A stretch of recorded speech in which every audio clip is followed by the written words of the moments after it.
This podcast is sponsored by nobody. Hey dudes, welcome to Splat from the Past, the late 80s themed horror sci-fi show where things can get totally radical. Now today I will be welcoming back the beautiful, the talented, the hilarious, the dynamic Toddy Walters. Toddy, of course, did voices for South Park back in the day, and I had her on a couple years ago. She's coming back on. We are going to nerd out on the entertainment of our youth films, television, music, etc. You know, she's a decade older than I am, so we can relate to a lot of stuff that was on during our childhoods in television and film and music, and it's going to be another great conversation. I love Toddy. She's so approachable and talented, hilariously funny. And we're going to reflect a little bit too on South Park, Bigger, Longer, and Uncut. It's the 25th anniversary of that. You know, Greg Gilbert had her back on his show recently, and they talked about it. And so I'll ask her, some stuff I didn't ask her before about it. Also, this Friday, I will be dropping another Ask Tommy. It'll be number 6, where I answer frequently asked questions from listeners and guests. So keep an eye out. It's going to be a toe curler, just like this interview is going to be a toe curler. Toe curling is a big part of my life. So yeah, here is my new interview with Toddy Walters.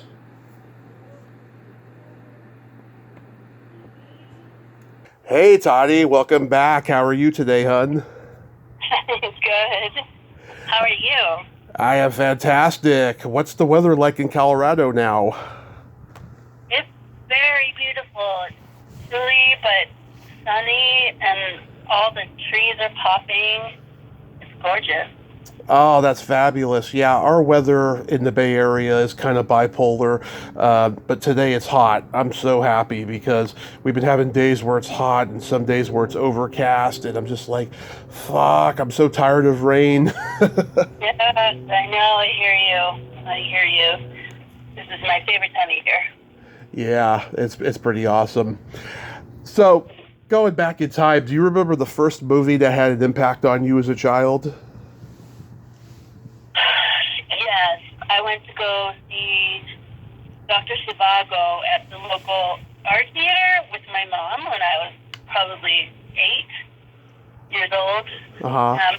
And I just remember, oh my God, I'm surprised that she took me to that movie, but I was so impressed with it, the whole thing. I don't know, it scared me, but it also intrigued me. Yeah. And Omar Sharif, of course. Yeah, you must have saw, it was probably a re-release because it came out in 65. Yeah, I think it was a re-release. I would hope so.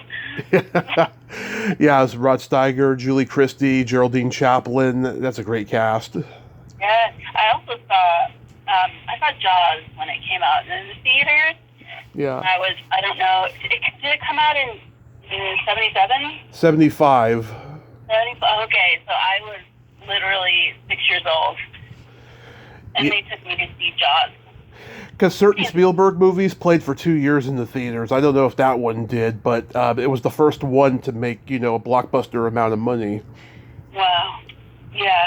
Man, I think anyone who ever sees that movie, even today, it scared the shit out of me for so long, even though I still kept on swimming.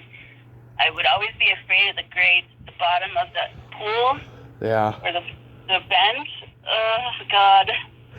Creepy. I was never afraid of Jaws. I could tell it was a fake shark, but if I'm like in an aquarium tank, I get so claustrophobic. I'm just afraid, the glass is going to break and we're going to get eaten. Yeah, totally. Yeah, the first movie that had an impact on me was Back to the Future. Oh, yes. In what way? Well, okay, so I started watching movies from the get-go, but this one had an impact because it showed me just how brilliantly well-written a movie could be and have multi-genres, not just one. And it was just a sweet story. It's a special movie. And I think that, we all have that fantasy of going back in time and seeing our parents in high school and finding out why they're so fucked up and why we're so fucked up. It's that kind of a thing. So that's why that movie resonates with me. Yeah, that makes sense. That's a great movie. It sure is. Yeah, I was born in 1983, so like my brother was born in 1973, and we remember when HBO was starting to get popular, and he recorded so many teen movies off HBO. We had the Porky's movies, The Breakfast Club, Weird Science, Revenge of the Nerds, The Wildlife, Wow. Stuff like that. He loved medieval sword and sorcery movies like Kroll, The Neverending Story, Labyrinth, stuff like that. So, because he's a decade older than me, I started to get an appreciation for films like early on because of him and the fact that my mom works for the cable company. Oh, is your brother in the business?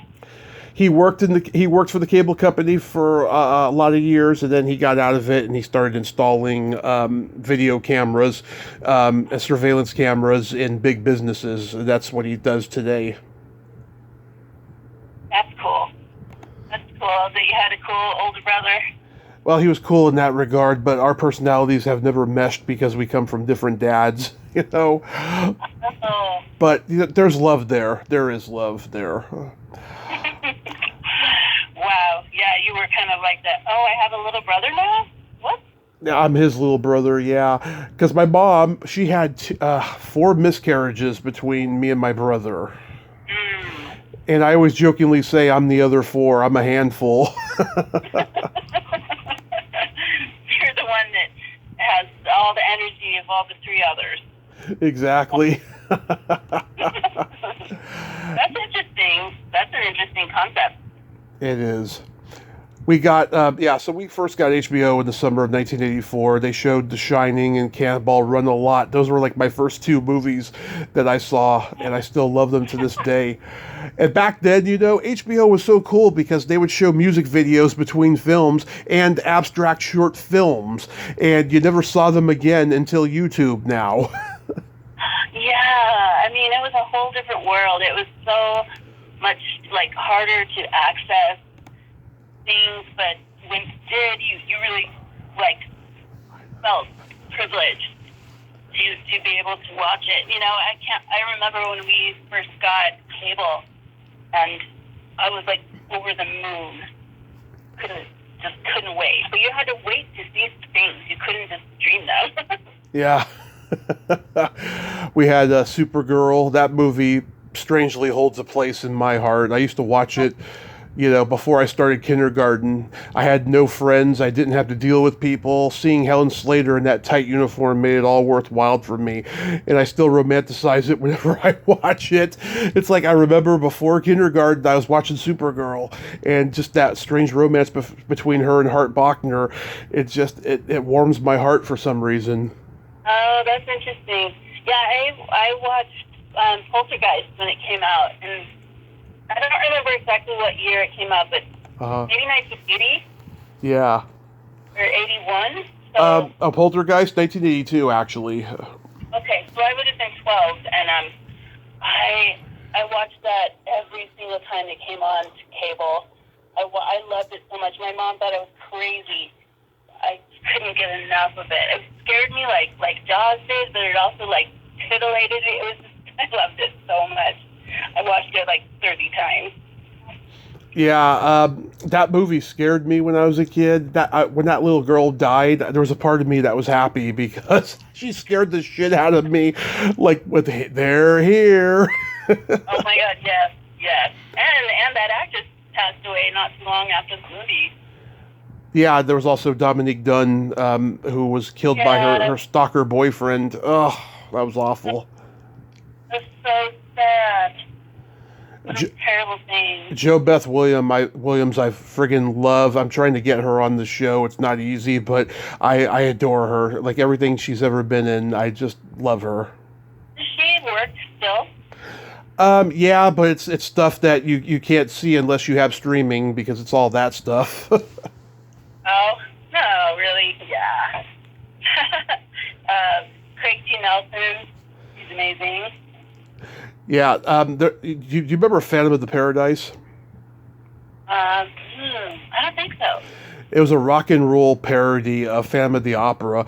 The guy who played the Phantom was William Finley. His wife, Susan Finley, was an actress. She was up for Jo Beth Williams' role in Poltergeist. And I've been trying to get her on here to do a tribute to her husband, but I think she's I don't know, dying of cancer or something now, or something like that. But it would be interesting to hear, the whole audition process of trying to get into Poltergeist, Yes. I love hearing stories about how movies are made, who's cast first, why they had to leave, all of the juicy details. Oh, there's so many of those stories.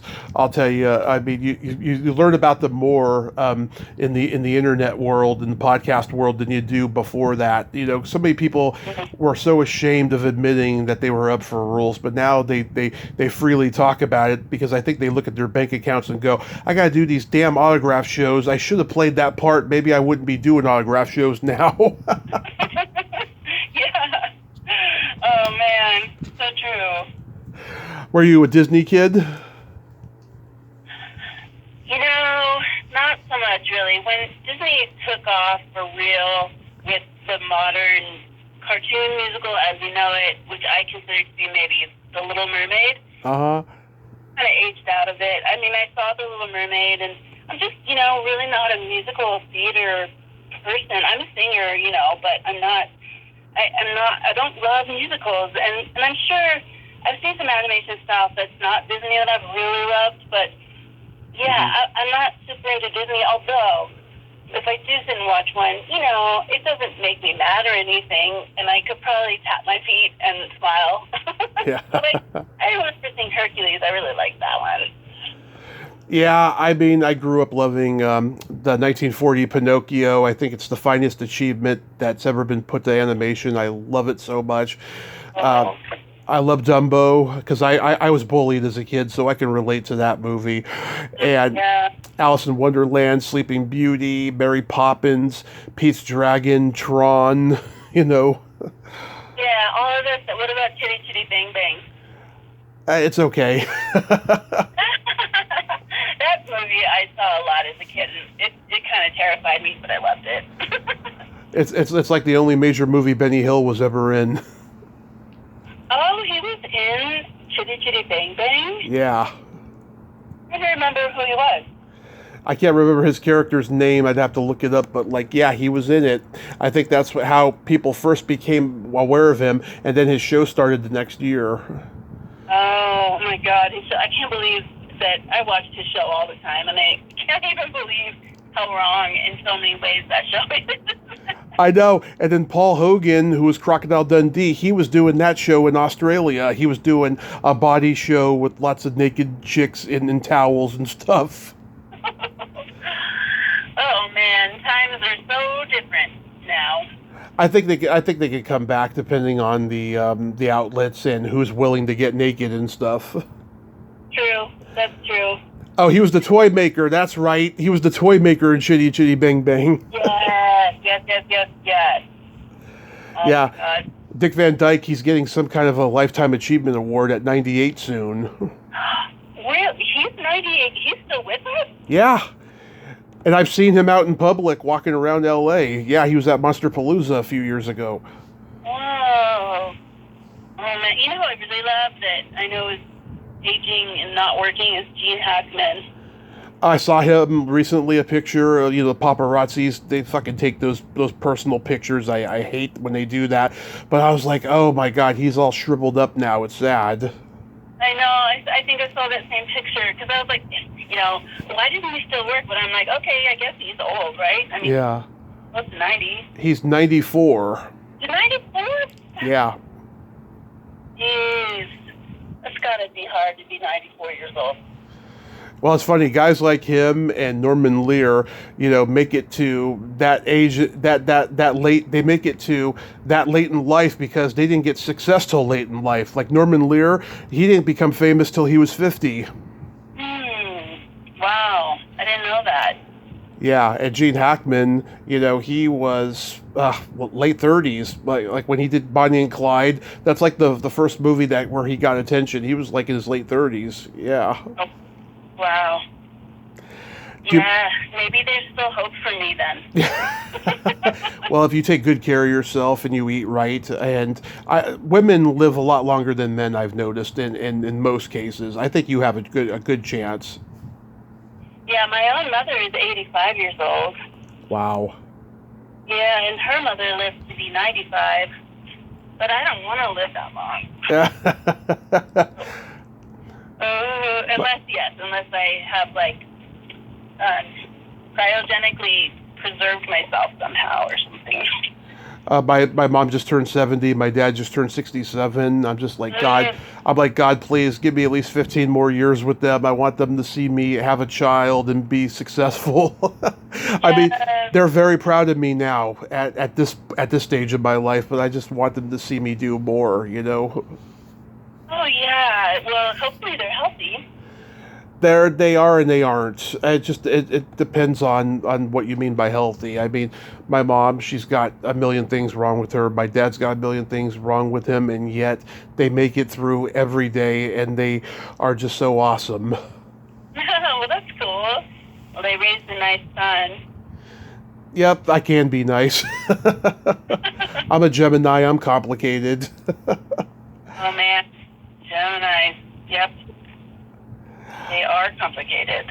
Very. What sign are you? I'm a Scorpio. I'm on the cusp of Libra, but I have a lot of Libran qualities. But technically, I'm a Scorpio. It's funny. I've interviewed so many Scorpios. They are so nice, but then there are times when I don't know where I stand with them. Yeah. They can be a little sort of close to the best, I think. Yeah. But I'm nice pretty much all the time. You are very nice. Yes. Do you remember your first drive-in experience? Oh man, I do. I'm trying to remember what we watched.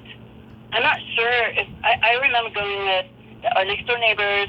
They had a son who was like a year younger than me, and I met him when he was 5 and I was 6.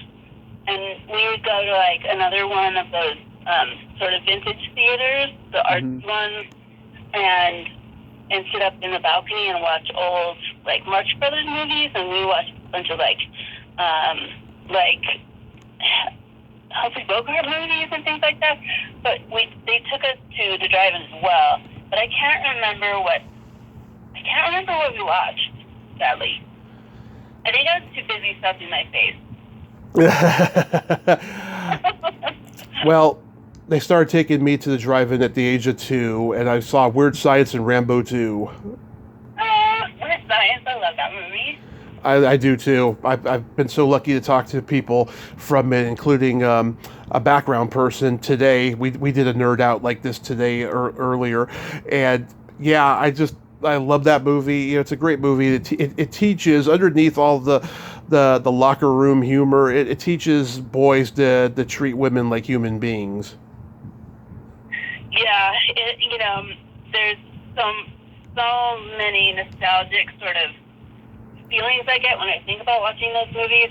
I mean, like John Hughes movies were such a big influence on me as a teenager that they'll never make movies like that anymore. I mean, you can't really ever make a movie that's like another decade's movies. And try to be authentic. It's just, you can't simply, really do that very easily.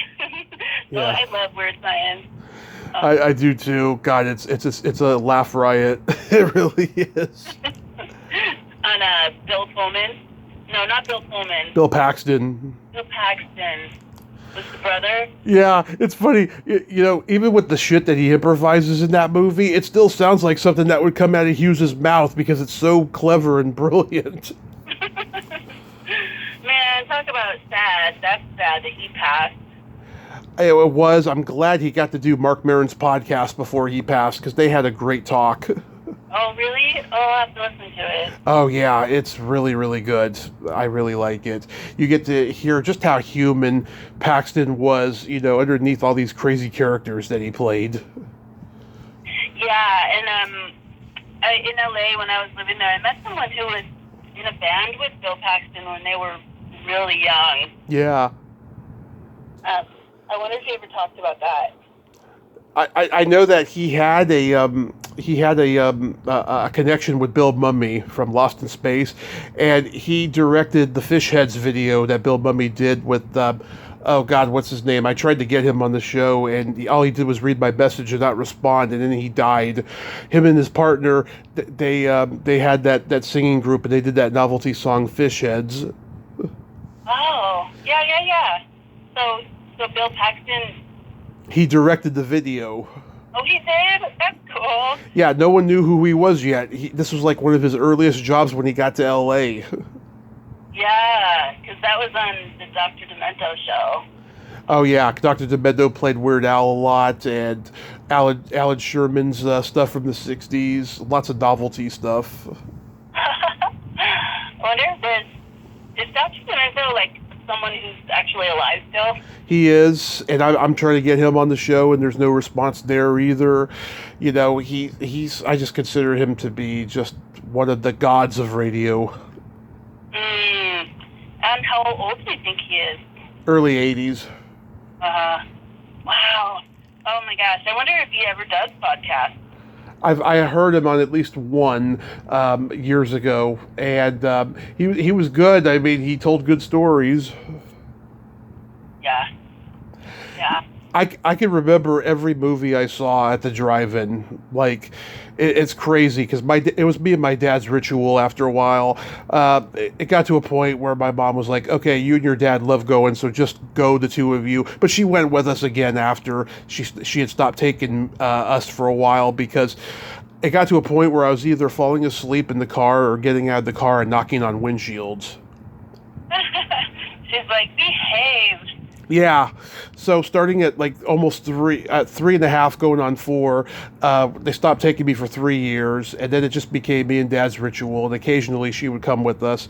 Like she went with us to see Back to the Future 3 and the first Ace Ventura, but that's about it. And then anytime her and I went to the movies, it was always in the theater, and sometimes my dad and I would go to the theater if something wasn't playing at the drive-in.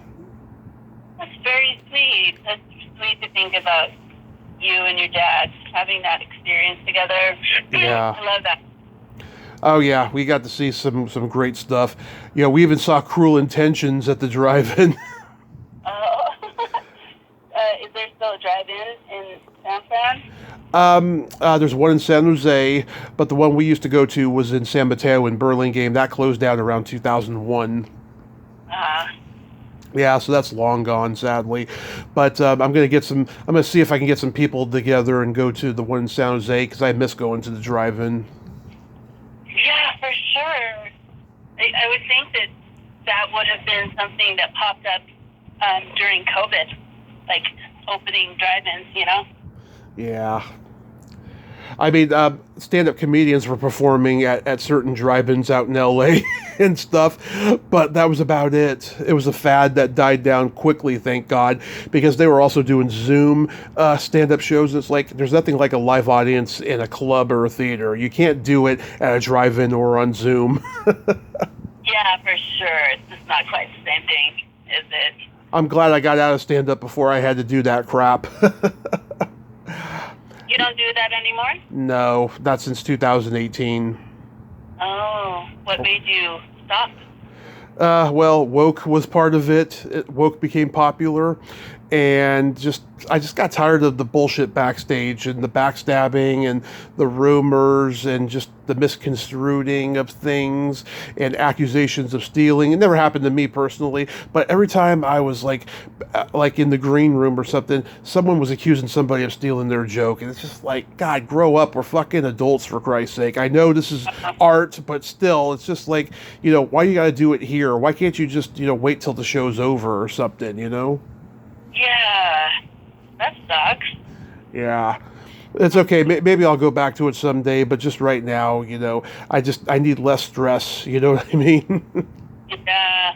Is your material pretty like? Does it not gel with the woke mentality? Oh, well, it's very blue, I will tell you that. But like, I mean, if I had like Asian friends in the audience, I would bust their balls or something, or Mexican friends or something like that. But like, I was never like, being, completely racist or anything like that, or homophobic or anything like that. I mean, I did say some pretty problematic things about some of the women that like I went out with and stuff because they got under my skin, because I was not very picky in my 20s. Now I am, you know, because I was happy anybody wanted to date with me, but Yeah. that's about it though. But I was never mean or anything. Yeah. Yeah, it seems like I'd be afraid to be in. I mean, I would be afraid to be a more public person because of the backlash that inevitably will find you if you dare to have an opinion on anything. So I basically don't post at all, or, I mean, I have opinions and I can think thoughts. Yeah. I definitely don't want to be, always trying to defend myself. And a lot of people on Instagram who have a lot of followers, that's all they do is just, defend themselves, and that's okay. But it's like, really, you want to spend your time doing that? I don't know. I know they're just terrified. I mean, really terrified. I mean, they look at the history of comedy and the people who got canceled before them, like Von Meter.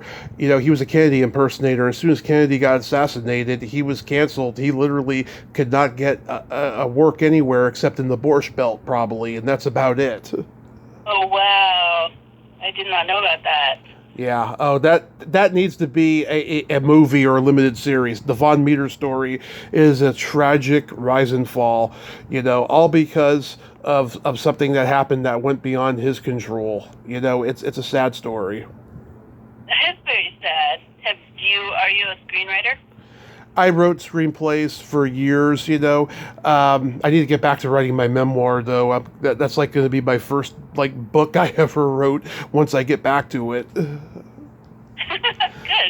But yeah, the first script I wrote a porn version of Blade Runner called Lade Runner. That's good.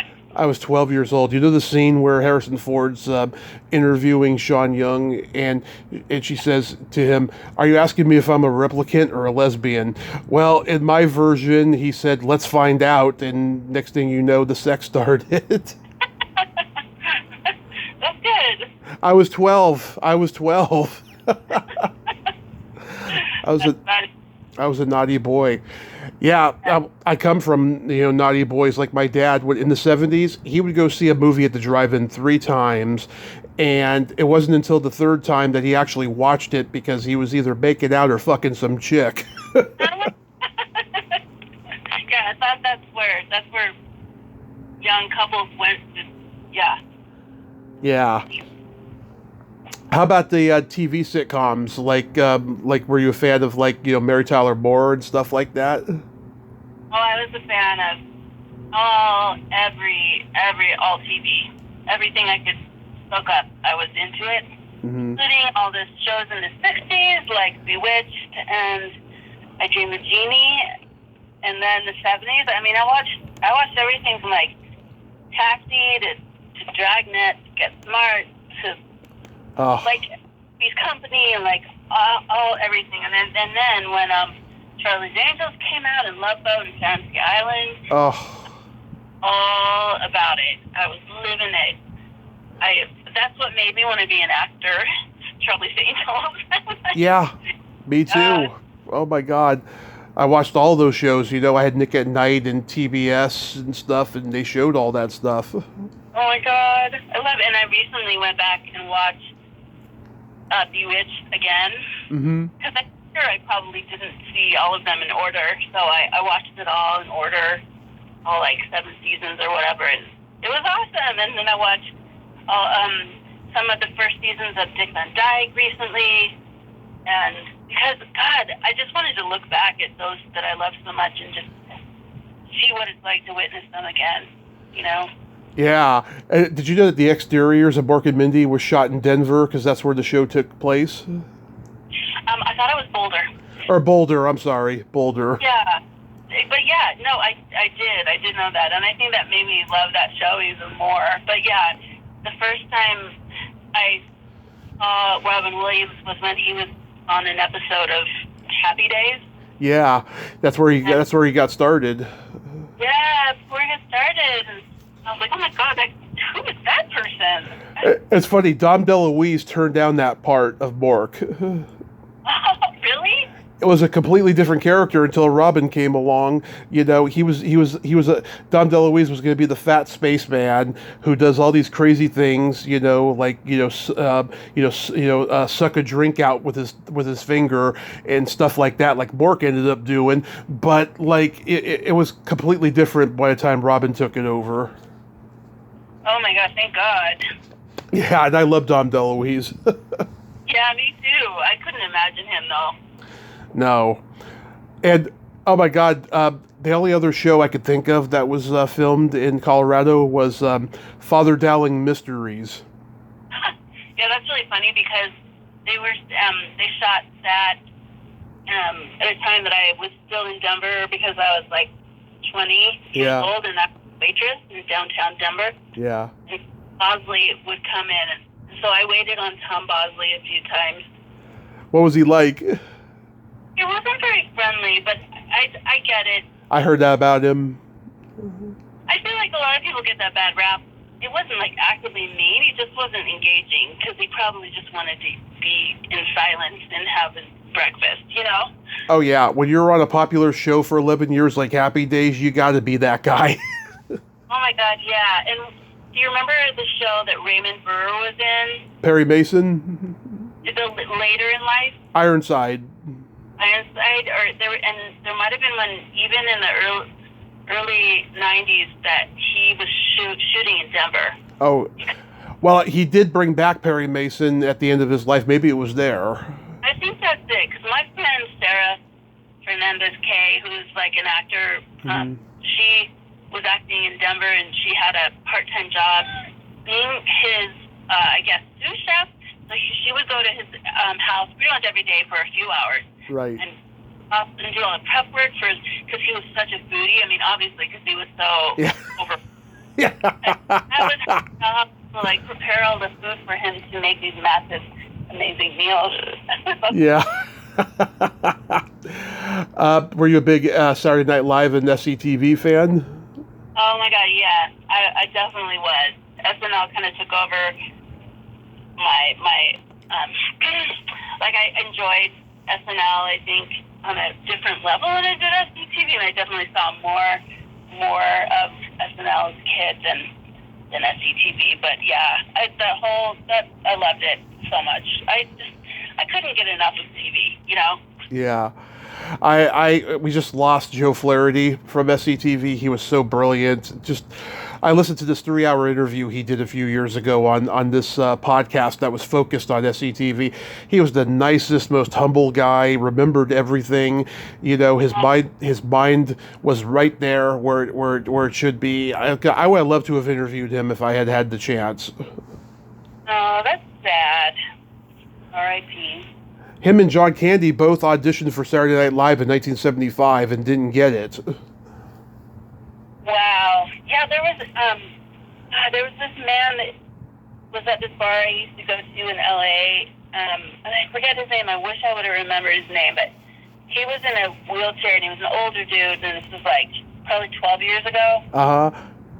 And he started Second City in Canada, I think. Because I think Second City began in Canada? Yeah, well, no. It started in Chicago in the mid-'50s. Ed Asner, Nichols and May, Joy Carlin, and Jeremy Piven's father were all in the group. Okay. So he was involved in, I think, probably more like in the 70s.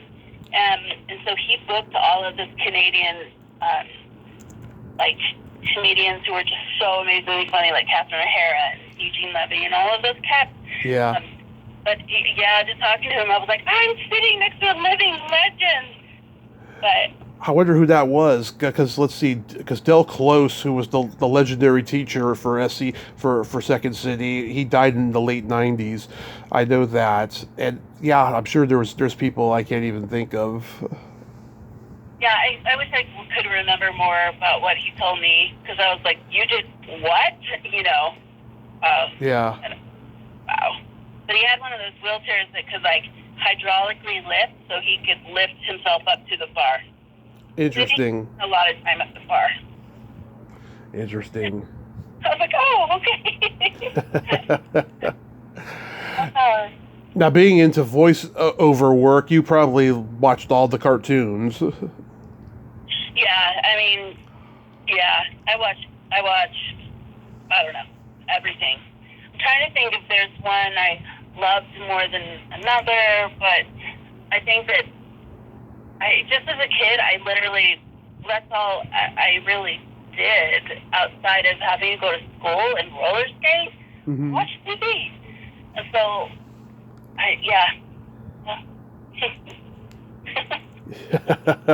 Yeah, I mean, God, let's see. I know there's a bunch of cartoons during your childhood that didn't last long, like Space Sentinels and Filmation's version of Ghostbusters and the Super Friends.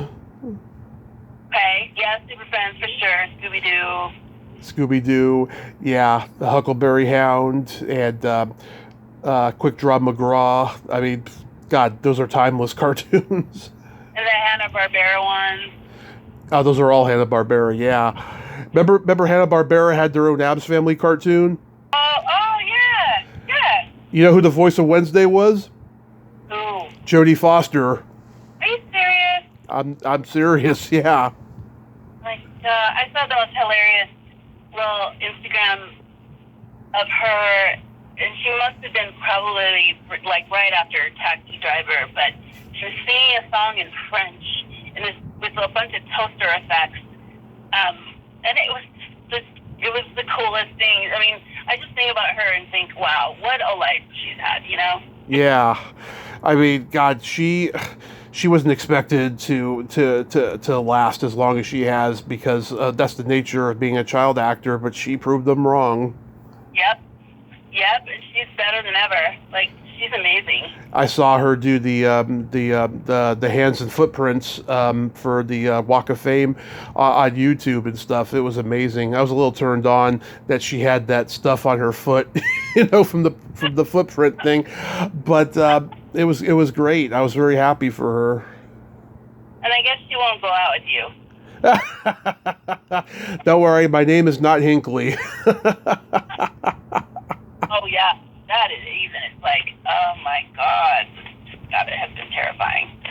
Oh, It was terrifying. Yeah, I mean, God, it's funny because in the movie Taxi Driver, De Niro doesn't even get a third way into the entryway to assassinate the president at all. I think Scorsese knew that if Bickle did, then oh my God, somebody would try to copy it, and then yet somebody did, and they succeeded, and sadly Reagan survived it. Yeah. Oh, and James Brady. It's so ironic. Yeah. How about the live action comic book TV shows? There's the Amazing Spider-Man, Wonder Woman, Shazam, The Secrets of Isis. Did you watch those? The live action Wonder Woman, yes. Yeah. I just saw a modern picture of Linda Carter, and I was like, well, holy shit, she looks good. Yeah. Yeah. Not even mind-boggling how amazing she is. Yeah, that was a great show. And the funny thing is, she's not the first Wonder Woman. There was 2 Wonder Woman pilots long before her that did not get picked up. The first one was by the guy who created Batman in the 60s, William Dozer. He had this woman play Wonder Woman. She got out of the business right after that pilot didn't sell. And then the second one was just about 2 years before, I'd say, and it was Kathy Lee Crosby playing Wonder Woman. Whoa. Yeah, they're on YouTube. Okay, that's actually, yeah, I didn't know. You just must have a photographic memory. I do. Oh my God, my guest before you said the same thing. Yeah, I'm a historian by far. Yeah. And do you write autobiographies? You know what, I wish people would let me write their autobiography. I've brought it up to some people that I have on the show frequently. I was like, come on, do a biography. I'll help you write it. And they don't want to do it. They're like, I'm nobody. I'm not interesting, but maybe someday I'll convince one of them. I would love to. Well, it sounds like you would have a fun time doing it and also be very organized and a fruitful writer for somebody. Yeah, I would definitely enjoy it. Yeah, I mean, I have all these ideas that I would love to bring to certain people's biographies and stuff. I can't say those out loud, otherwise, it's like it's a red flag for somebody who's gonna fuck you good. So I gotta keep my mouth shut on it. I'm sure you remember when the HBO and Showtime stand-up comedy specials started getting popular. Yeah, for sure. Are you thinking like Eddie Murphy's? Yes, you heard me talk about that with Carrie Haim, right? Oh, yes. Oh, yeah. We loved that. The Rodney Dangerfield Young Comedian specials. Stephen Wright had a great special that played a lot. Sam Kinison, Emo Phillips, Andrew Dice Clay, Bobcat Goldthwait. I watched all those guys when I was growing up. Yeah, that's cool. I just saw Bobcat Goldthwait up here where I live. Yeah. Facility, a venue, and he performed, and he was awesome. And he's being himself now on stage. Yes. Yeah, I saw his Showtime special, and it's funny. I was going to go see him. I was going to go see him. He came to the club that I used to perform at a lot, Rooster T. Feathers, and he canceled that last minute. I was so devastated. I found out later he ended up doing a surprise weekend there, and I was like, damn it, I wish I had known. No one told me. But I saw the special when it came out, and I was like, oh my God, he is just as funny as himself, if not funnier when he's not playing his character. Yeah, I agree. I thought that I could hear him kind of go into Bobcat, like sometimes vocally he would hit these like pitches that sounded like his, and I was like, oh, that's his voice is actually kind of like his Bobcat character in a way, but yeah, different, more mature. Definitely more mature. I love it when he talks about being in the movie Blow. He's on set with Johnny Depp and Paul Rubens, and he's like, Johnny Depp and Paul Rubens, is there anybody in this scene that's not on probation? And then they start talking about what they were in jail for, and Paul Rubens gets up and walks away. He's not going to say, I rubbed one out in the theater. No, God. But you're like, you know what? Isn't that what people do in theaters? Come on. I mean, in those types of theaters. Yeah, it's funny. My dad spent a lot of time in those theaters. I never asked him if he ever personally did it or saw it, but I'm sure that there's some people who did and they never got caught because they weren't famous. Exactly. Sort of like, so it's kind of sad. Well, it's sad that he died, first of all, but I know. I got to meet him at a HorrorCon back in 2019, and we were in line 2 hours and 30 minutes, which is an awful strain on my legs because, of my car crash injuries, but it was well worth it, and it was one of the best moments of my entire life. Oh, really? Awesome. He formed my love of comedy, starting with that HBO special where he's at the Roxy being Body, because we were big Pee Wee fans in my family. We're watching Pee Wee's Big Adventure and Pee Wee's Playhouse, and then this comes on, and we're expecting it to be family friendly, but it was very risque, and I was like, this is where my love for comedy really, really began, that and seeing Sam Kinison perform. Oh, wow. Yeah, that's incredible. Pee Wee's Big Adventure is one of my favorite movies that I have seen a dozen times. Yes. Never been old. It is so wickedly dark, and it's just full of darkness and undercurrents, but it's so wonderfully done. And obviously Tim Burton has gone on to bigger and better things, but from the get-go, you could just tell he was going to be so great. Yeah, totally. Oh God, I love that movie so much. And the movies I think I watch the most are, like, still, I watch Harold and Maude all the time. Yeah. But definitely Pee-wee's Big Adventure. A Fish Called Wanda is one of my favorite ever movies. Really? Love it.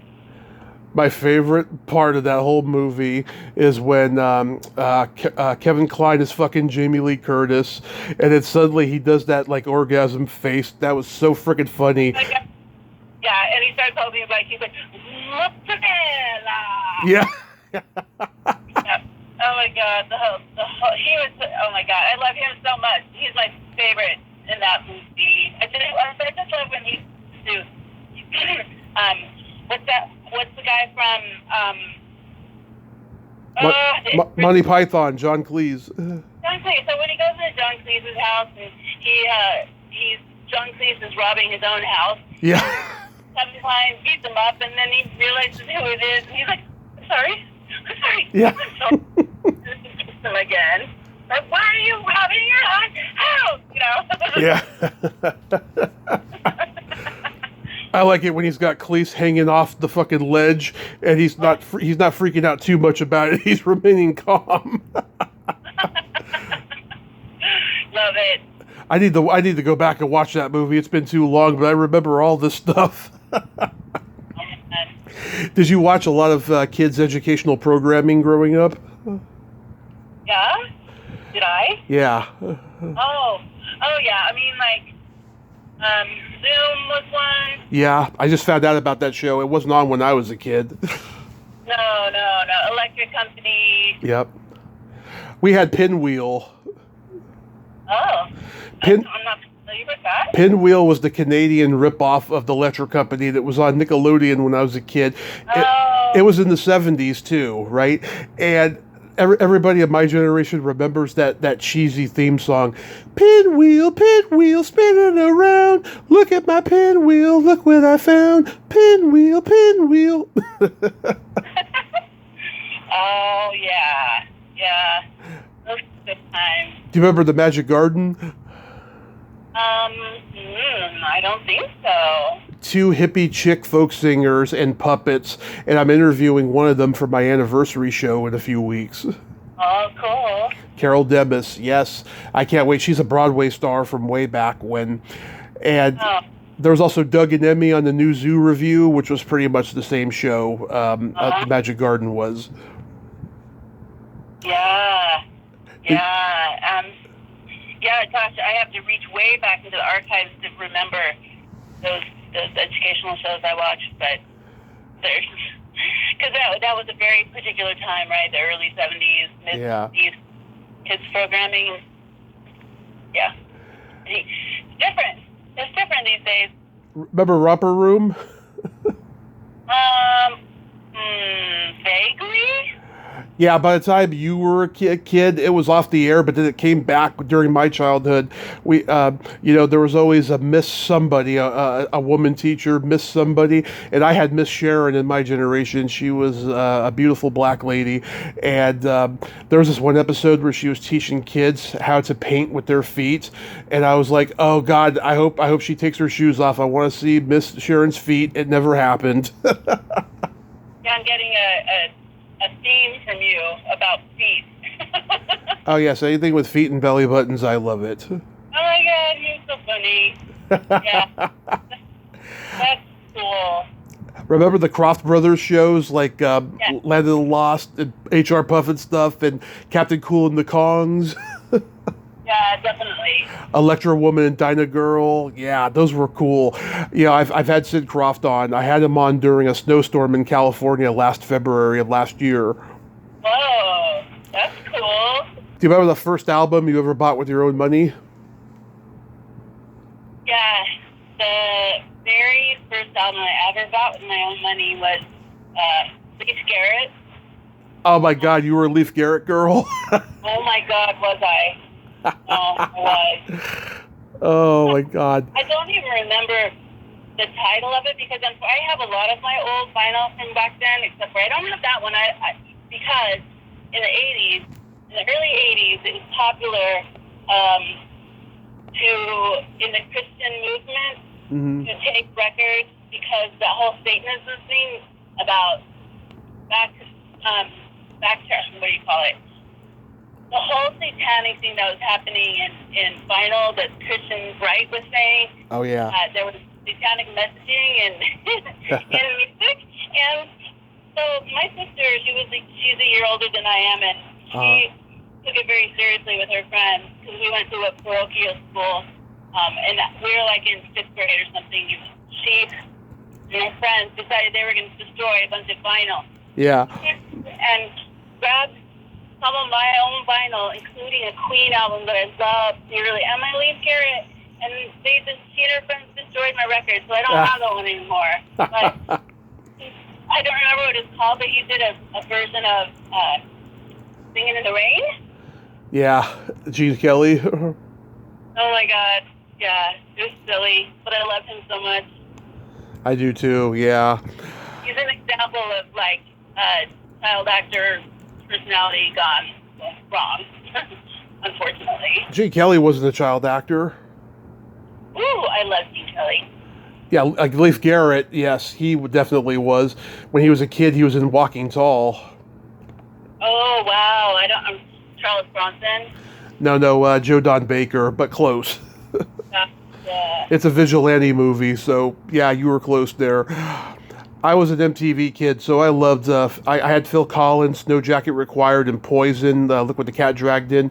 Those were like my two first, birthday money CDs. But like my parents were always buying me cassettes when I was younger. I mean, they got me Michael Jackson's Bad, and Janet Jackson's Rhythm Nation, and Paula Abdul's Forever Your Girl, Warrant's Cherry Pie. Nice.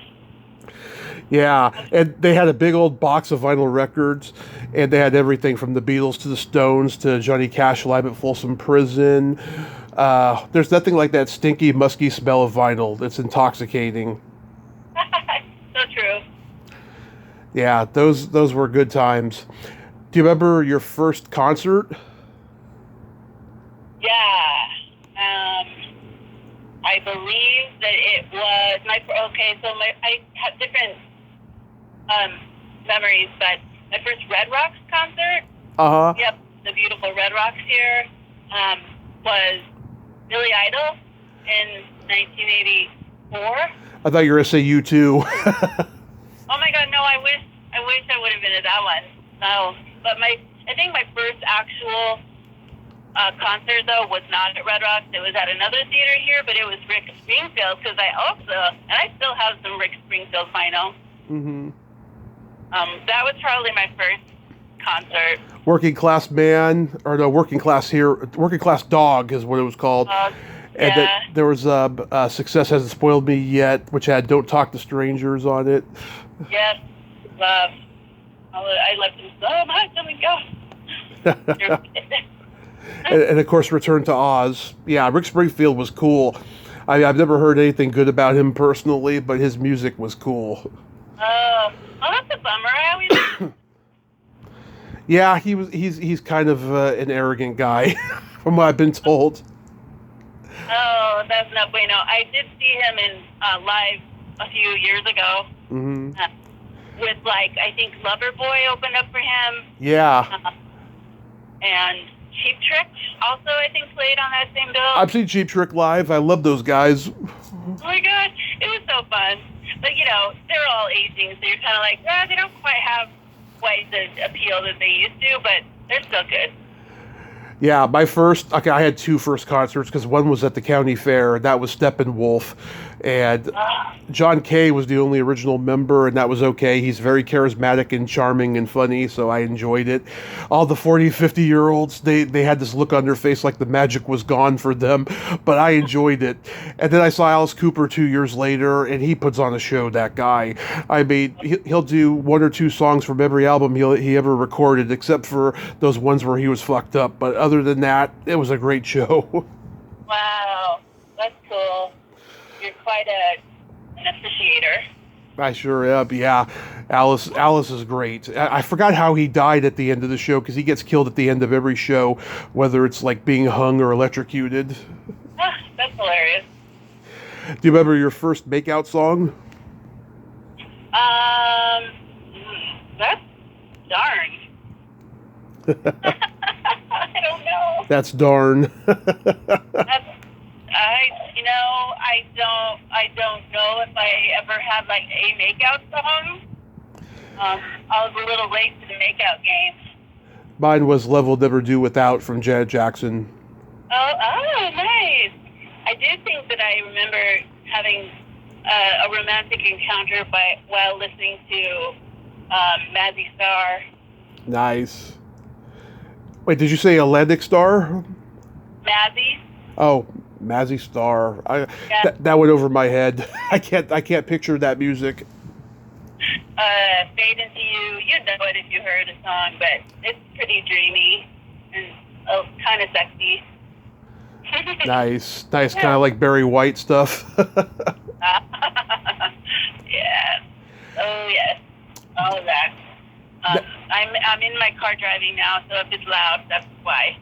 Oh no, it sounds good. It's you could have gone this whole way without telling me, and it sounds the same. Oh wow. Well, that's good to know. But so. Do you remember your first, whether it was intentional or by accident, your first porn movie you ever saw? Yeah, by accident. Mm-hmm. It is not. Oh my God, it's not the best of situations either. But I'm sorry. yeah, I do. Yeah, no, it's okay. I had never seen one, and I was in high school, and I was just like, yeah, it was, and I wouldn't be able to tell you what it was, but it was two women for sure. Uh-huh. And I was like, holy what? I was 10, right? Okay, so we had this channel called the Spice Channel. It was a porn channel, right? And we had it for a short time, and I'm flipping through the channels one night, and I see this guy fingering this girl, and I watch the scene, and after it's over, I turned it off after it was over because I was afraid that I was going to get caught, right? So then 2 years later, when I'm having that first makeout session that I just made a reference to, right, I copied what I saw, and I don't know the name of that movie, but I thank it for helping me. You're like, thank you, porn. Well, yeah, I mean, I got a lot of thoughts about the porn industry that I don't, I don't love it. Yeah. I mean, I think that, like, I was in a movie, in 2017 called Stadium Anthems, and Caden Cross was in that movie. And Caden Cross is someone I admire because she's built her own business. Yeah. Like there's different levels of it, but in general, I'm not a fan. Yeah, well, there's a lot of bad stuff I don't like about it. There's a lot of stuff I do like about it, and I do support the good stuff about it, and I have porn stars on every now and then. Like I just had one on last week and stuff, and we talk, sex positivity about the good stuff about it. Oh, that's cool. Yeah. Have you had any of the ones that were in Orgasmo on? No, I should. Yeah, for sure. I should. No, you were the first and only from Orgasmo that I've had on. That's cool. Have you ever asked Ian to be on a podcast? No, I should. Yeah, I mean, he might. I don't know if he would do it, but he's. Yeah, I love Ian. I'll definitely give him a shout out and mention your name. So can you believe it's the 25th anniversary of South Park Bigger, Longer, and Uncut? Yes, it is. Yeah, I mean, you must get a ton of residuals and fan mail from it. Well, residuals, not so much. I mean, I do the highest amount of residuals I get are literally from that movie, but it's literally about $8 every few months, Yeah. So it's not much, but I'm proud of it, and I get people. I've had more people inviting me to podcasts, like yourself, like the first time, and Greg. Yeah, Greg. I enjoy it. I like to be a D- list celebrity. It's fun. Yeah. Well, it's funny, I talk to people who are known for, one huge thing. And, for them, it can be a blessing or it can be a tattoo that you could never get rid of, But, how do you feel about it? It was an important part of your life. And plus, you're dating one of the guys. So it's like, is it awkward for you? Is it good? No, it's not awkward, and it's I'm trying to drive. I'm sorry. It's okay. No, it's not awkward. I really appreciate. I appreciate when anyone reaches out to say nice things to me, and I really appreciate those experiences that I had, even if romantically it didn't work out and that was challenging. Still, I do appreciate every positive thing I've gotten out of it for sure, and I wish I could work with them again. That would be wonderful. But I like to be attached to it. Sometimes people ask me questions. I'm like, I don't feel like talking about it, but I don't care. Yeah, oh, that's good that you love it still, and that all the stuff from the past can be just in the past. Yeah, thank you for saying that, because sometimes I have to remind myself that, You have to kind of take what you've been given and move forward, Right. Yeah, so the other day I watched Young and Bored. Oh, you did? What'd you think? It's fucking hilarious. I loved it. Yeah, you voiced Brian's mom. You got that Jewish accent. Oh, Brian, what's wrong? You look gloomier than Eraserhead. Yeah, I love it.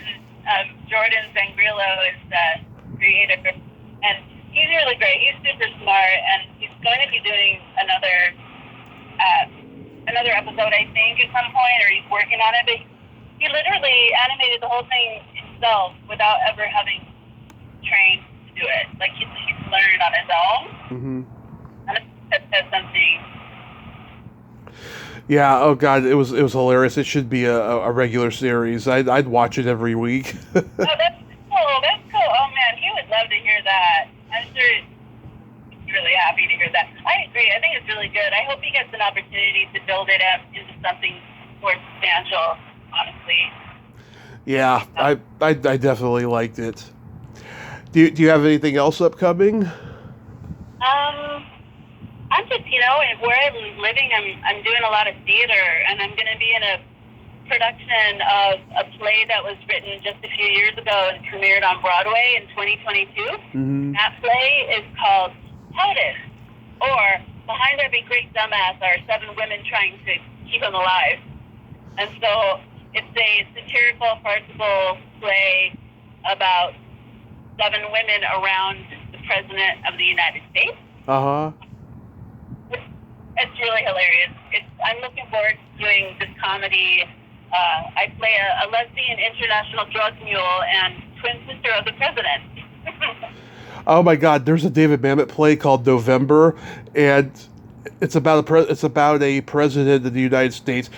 When you think about it, he's like Trump, and he doesn't want to let his lesbian secretary get married to a woman, and the whole play is people convincing him not to do it while she's trying to convince him to do it. It is laugh out loud hilarious. It came out in 2008 on Broadway, and I don't think that Mamet knew that Trump would be president someday when he wrote it. Oh my God, I don't think anyone could ever have conceived. It's crazy, but that sounds like an interesting play. It's hilarious. I got to volunteer for a theater company that did it, doing the concession stand. I went to go see it maybe 4 times during the run while I was, doing the concession stand, because we get to see the show for free and stuff. And I was doing it. I was volunteering because I just couldn't get enough of it. It was so funny. I was like, this needs to be a movie. That's amazing. Yeah, maybe it won't get made now because of what's happening and stuff, but at the time, this was 2013, I was like, this should be a movie. It's really good. Well, yeah. This play is hilarious, and they're doing it. It's not directly about Trump, but, I mean, it's yeah. of a lot of just presidential. It's also, yeah, it's all crazy. It's just crazy. Oh, that's awesome though that you're doing theater and stuff. There's a guest of mine out in Colorado named Tracy Schaefer, who does a lot of theater there and stuff. She's awesome. She played one of the rich snobby girls in Trading Places. Oh, cool. Yeah, Constance. They sing this dirty song about her in the movie. Constance will fulfill your needs. And yeah, she's awesome. Maybe you and her will be in a play together someday. Maybe we will. That would be awesome. Yeah, she's awesome. So I got a couple jokes for you. Okay. What kind of meat does a priest eat on Friday? I don't know. None. Oh. There it is. Hideous? Yes. Good one. Okay. What do you call a musician that doesn't have a girlfriend? A working musician? I don't know. Homeless. Oh my, dear God. That's good. I knew you were going to like that one. Yeah. Yep. I hear you on that one. Toddy, thank you for coming back on and nerding out with me today. This was awesome. Thanks, Tommy. No worries. Yes, you keep on doing what you're doing and stuff. Have a great rest of your day and be safe out there. Thank you. You too. Thank you Later. so much. Later. Bye. Bye-bye. Well, there you have it. Toddy Walters. Ain't she a sweetheart? Oh my God, she is so awesome. I friggin' love her. I love that she's still doing what she loves, and a lot of people out there should. Nobody should ever be tied down to a job that they can't stand. You know, I know finances is a big issue, but you know what? Do what you love at the end of the day. Try to get out of doing, the horrible job you don't like doing. You'll be so much happier and better off. Well, until next time, this is Tommy Throwback Kovac saying, there's no shame in living in the past, because the present sucks. Later, dudes!